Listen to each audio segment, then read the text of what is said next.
अस्सलाम वालेकुम student. 9th class Urdu और जिसमें हम नज़म नंबर 2 पढ़ रहे थे। जो पिछले लेक्चर में हमने जो वो उसके नात के पहले 4 शेर अल्हम्दुलिल्लाह उनकी तशरीह हमने कर ली है।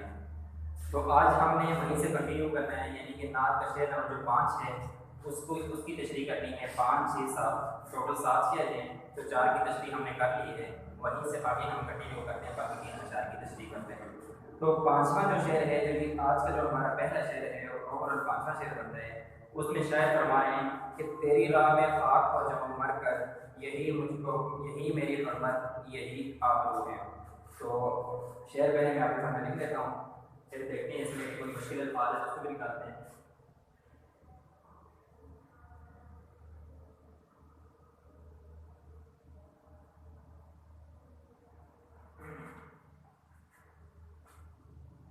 तेरी राह में खाक हो जाऊँ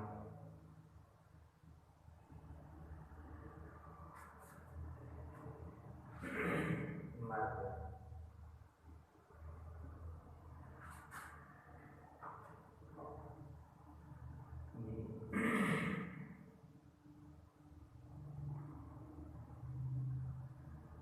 यही मेरी हरमत।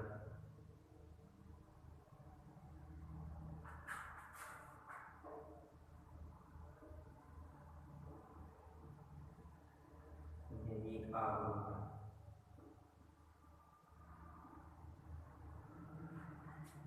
तो शेर में सबसे पहले हमने शेर लिखना है, उसके बाद जो जाहिर है इसका पैटर्न है उसी हवाले से हमने इसकी तशरीह भी करनी है।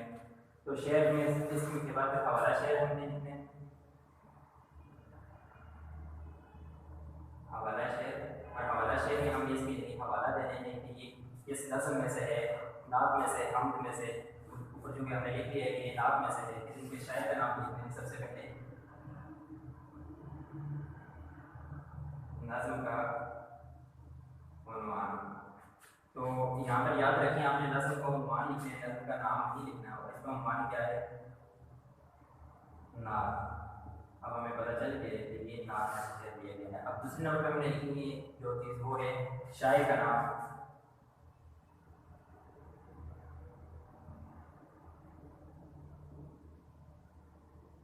शायर का नाम इसका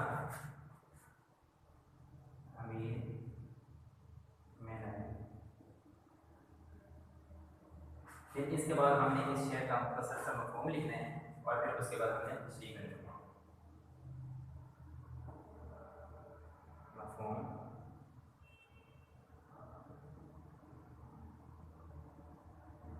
तशरीह। तो इसका मफ़हूम और तशरीह से पहले हम इसको देखेंगे, इसमें कोई मुश्किल अल्फाज हैं तो उनके मानी हम पहले समझेंगे ताकि हमें तशरीह करने में आसानी हो। बज़ाहिर इसमें कोई लफ्ज़ मुश्किल नहीं है। तो शायर कहना चाह रहे हैं कि तेरी राह में खाक हो जाऊँ मर कर, यही मेरी हुर्मत यही आबरू है। यानी शायर आप वसल्लम के रास्ते में चल कर फना होना अपने लिए जो ना अपनी इज्जत की और हुर्मत की बात समझते हैं। तो सर से मफ़हूम आप लिखेंगे कि आप सल्लम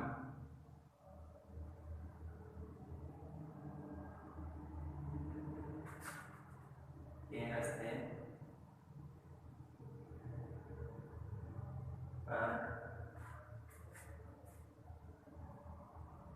चल कर खाक होना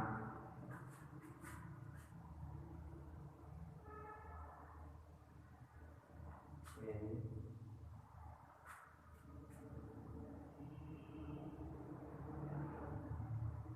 हुर्मत, यानी मेरे लिए सादत की बात है।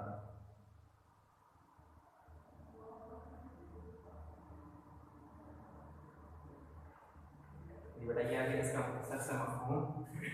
अब हम इसकी तशरीह देखते हैं।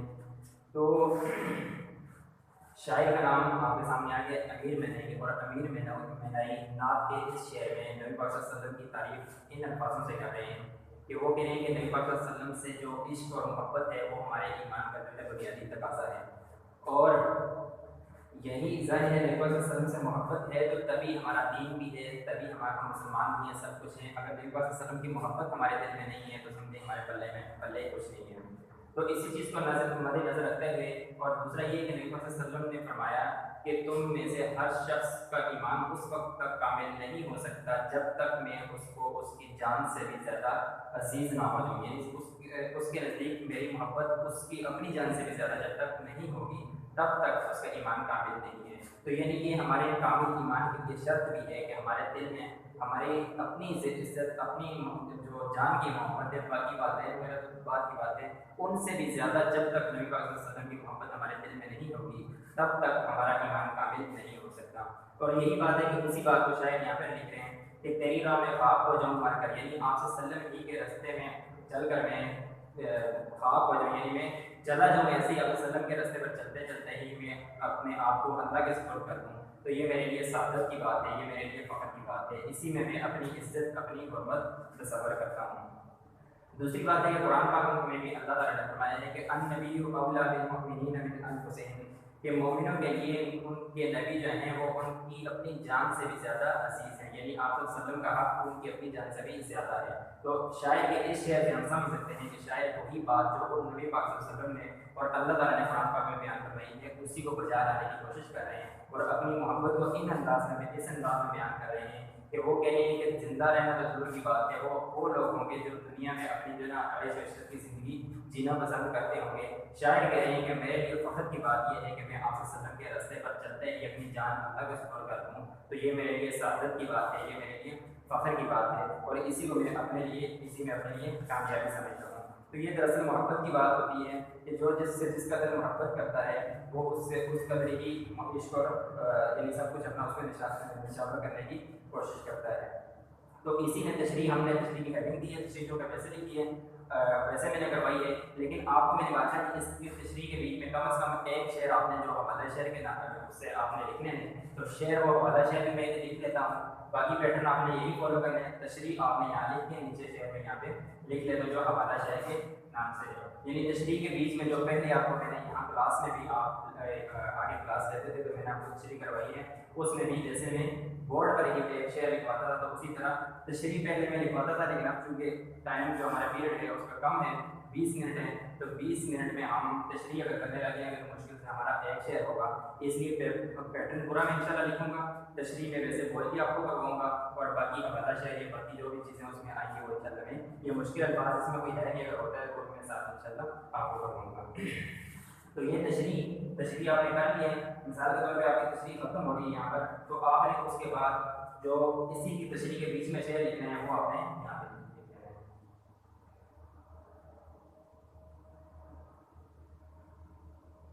निगाहें मस्ती में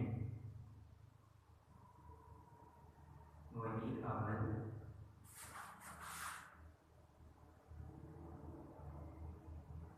वही आगे वही कुरान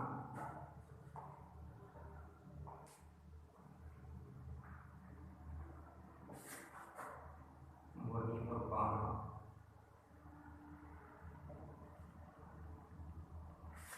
वही यासीन वही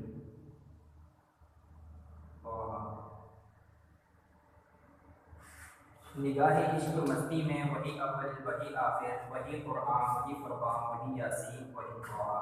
ये बेटा वही हमारे पहले शेर की तशरीह मुकम्मल हो गई है। ये आपने इसी पैटर्न के हवाले से जो है आपने तशरीह अच्छे से याद करी और जब आप पेपर देंगे तो इसी के पैटर्न के हिसाब से आपने इसका पेपर देना है इंशाल्लाह।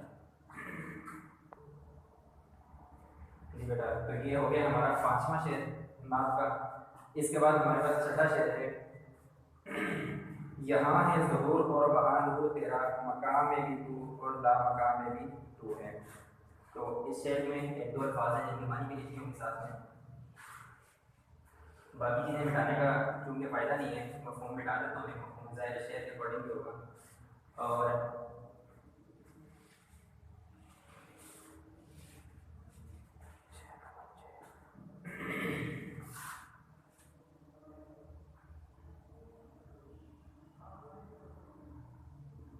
शेर नंबर 6।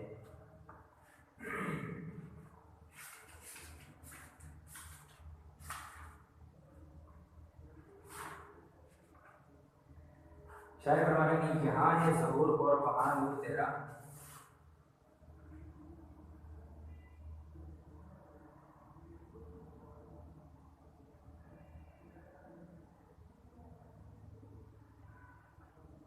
यहाँ है ज़हूर और वहाँ नूर तेरा, मकाम में भी तू,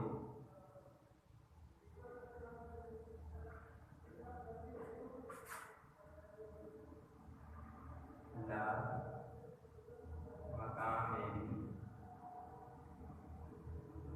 तू है। तो छठा शेर है आपका, यहाँ है ज़हूर और वहाँ नूर तेरा, मकाम में भी तू, ला मकाम में भी तू है। तो इसका मफ़हूम या तशरीह करने से पहले हम पहले शेर को समझते हैं। तो ज़हूर, पहले मिसरे में ज़हूर है किसी चीज़ का ज़ाहिर होना, और मकाम और ला मकाम, इनके मानी लिख लेते हैं। पहले मिसरे में था ज़हूर, ज़हूर कहते हैं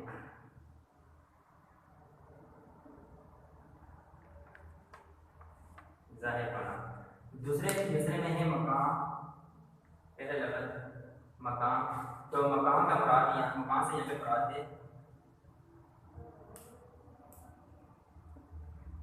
दुनिया या मादी दुनिया, मादी दुनिया। और ला मकाम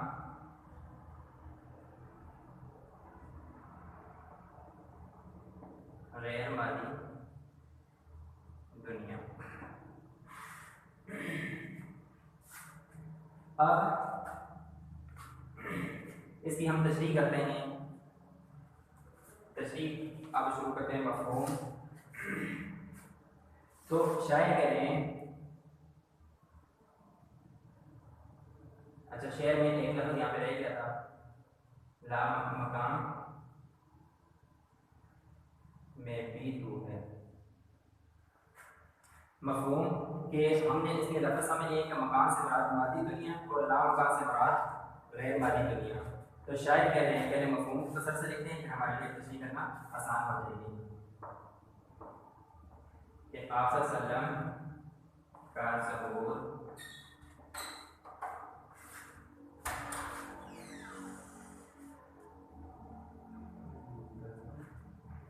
हर जगह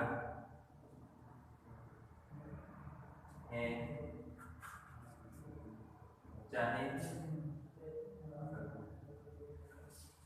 मादी दुनिया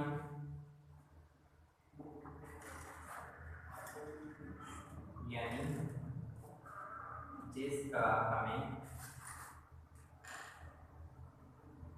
इल्म है, या गैर मादी दुनिया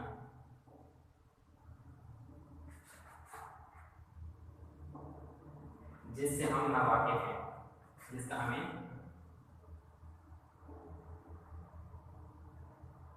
इल्म नहीं। हर जगह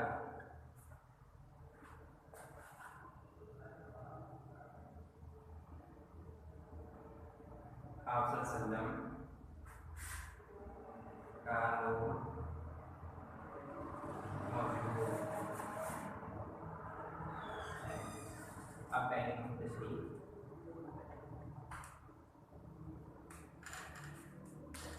बेटा हमने अल्फाज के जो मानी थे वो भी देख लिए हैं। अब हम इसकी तशरीह करते हैं।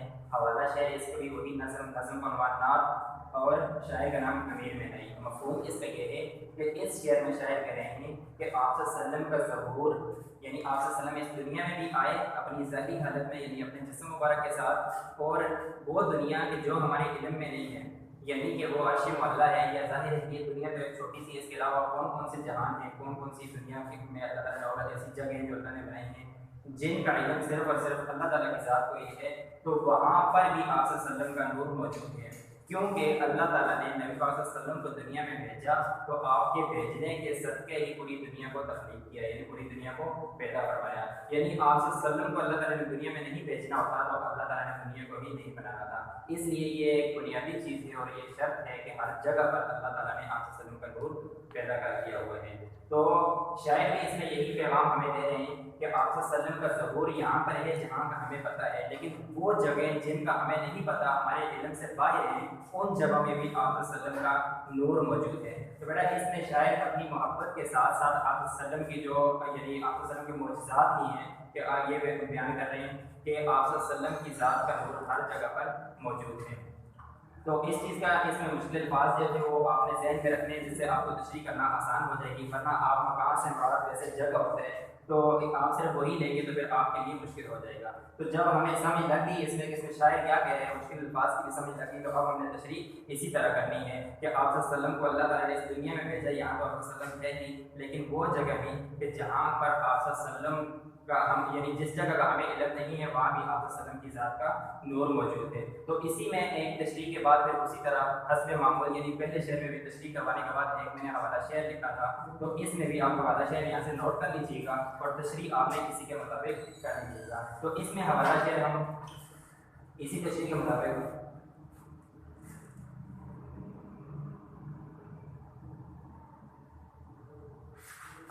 जलते हैं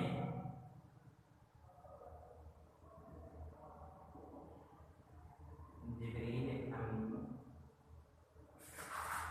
के पर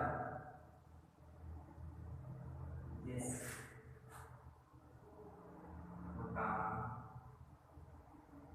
पर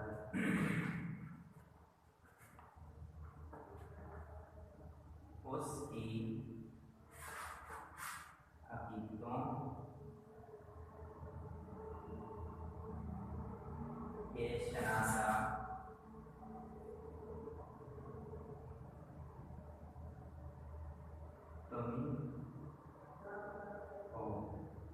कि जलते हैं जिब्रील अमीन के पर जिस मकाम है कि आपके इल्म में है कि अल्लाह ताला ने जब आप सल्लल्लाहु अलैहि वसल्लम को मेराज पर ले गए थे, अपने अर्श पर बुलाया वसल्लम को, तो एक हद थी जहाँ पर जाके जिब्रील अमीन ने कह दिया कि बस अब यहाँ से ऊपर जाने की मुझे इजाज़त नहीं है, लेकिन उस मकाम पर भी जाने की इजाज़त नहीं। अल्लाह ताला ने आप सल्लल्लाहु अलैहि वसल्लम को उस मकाम पर ले गए जहाँ पर जिब्रील अमीन ने भी ये कहकर इनकार कर दिया कि मैं अगर अल्लाह के रसूल आपके साथ यहाँ से ऊपर जाऊँगा तो मेरे पर जल जाएंगे, लेकिन आप सल्लल्लाहु अलैहि वसल्लम उस मकाम पर भी गए।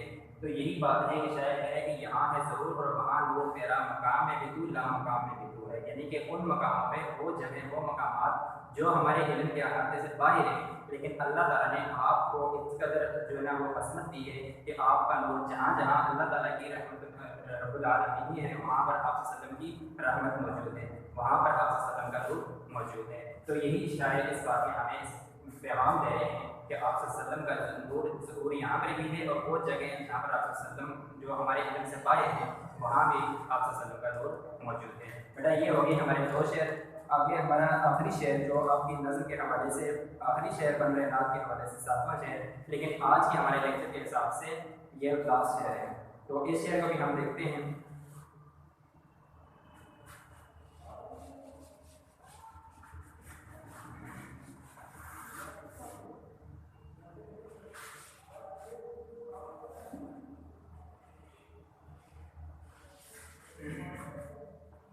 आखिरी शेर जो बेदा वलाला है जो बेफार गुल है वो तू है वो तू है वो तू है। शेर नंबर जो बेदा लाला है जो बेफार गुल है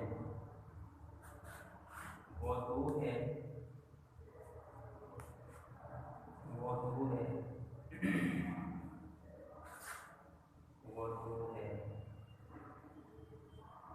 वो तू है। तो हस्ब मामूल हम पहले मुश्किल अल्फाज जो उनके मानी देखेंगे इसमें। तो बेदार लाला और बेमार गुल अल्फाज मानी। बेदार लाला किसको कहते हैं? बेदा वाला ऐसा फूल कि जिसके बीच में दाव ना हो, और बेकार फूल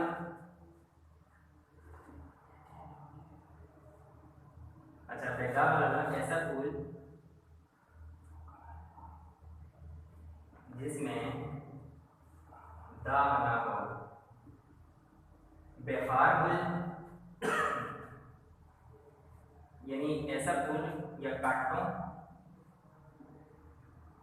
के बगैर फूल। मफहूम इसका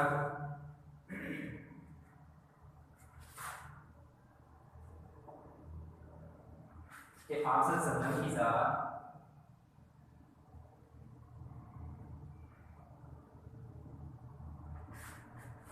ऐसे फूल की मानत है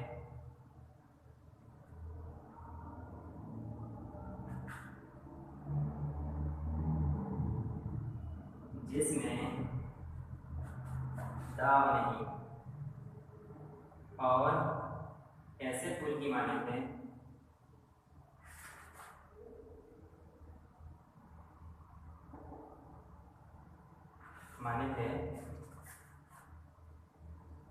जो कांटों के बगैर हो।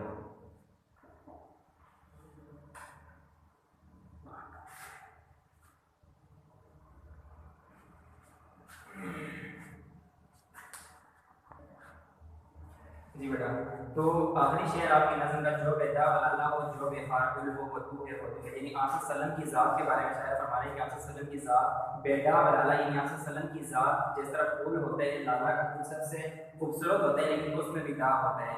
तो इसमें आप सल्लम की तशरीह देने का मकसद ये है कि जैसे फूल दाग के बगैर हो ऐसे ही आप सल्लम की ज़ात जो हर किस्म की कमी से जो है वो यानी हर किसी किस्म की कमी आप सल्लम की ज़ात में मौजूद नहीं थी। और इसी तरह जो बेकार फूल हो यानी फूल गुल जो होते हैं वो फूलों में सबसे खूबसूरत फूल तस्वर किया जाता है, फूलों का बादशाह कहा जाता है उसे, गुल के फूल को, गुलाब के फूल को, लेकिन उसके नीचे शाख जो होती है उसमें भी कांटे मौजूद होते हैं। लेकिन आप सल्लम की ज़ात ऐसी थी कि आप सल्लम की ज़ात से कभी किसी को तकलीफ नहीं पहुंची, कभी किसी को परेशानी नहीं हुई, बल्कि आप सल्लम हर किसी के लिए सरापा रहमत बनकर आए। तो ये आपका 5वां शेर था। इसको बेटा अभी हमारा जो लेक्चर का टाइम 20 मिनट का था, हमारा टाइम थोड़ा सा ज़्यादा हो गया, तो इसलिए इसके मफ़हूम को आपने समझ लिया है। आप सल्लम की ज़ात इस तरह बयान की जा रही है कि आप सल्लम की ज़ात सरापा रहमत ही रहमत है। तो ये आपने इसका मफ़हूम के बाद आपने इसकी तशरीह भी मुख्तसर मैंने करवा दी है और उम्मीद है कि आपको समझ लग गई होगी। तो जैसे मैंने कहा था कि शेर के मफ़हूम को, शेर को समझेंगे तो तशरीह करनी आपके लिए आसान होगी। तो इंशाल्लाह अगले लेक्चर में आपको ये नात के जो मरकज़ी ख्याल है वो भी लिखवाऊँगा और बाकी जो इसकी एक्सरसाइज है वो सारी इंशाल्लाह मैं अगले जो लेक्चर उसमें करवाऊँगा।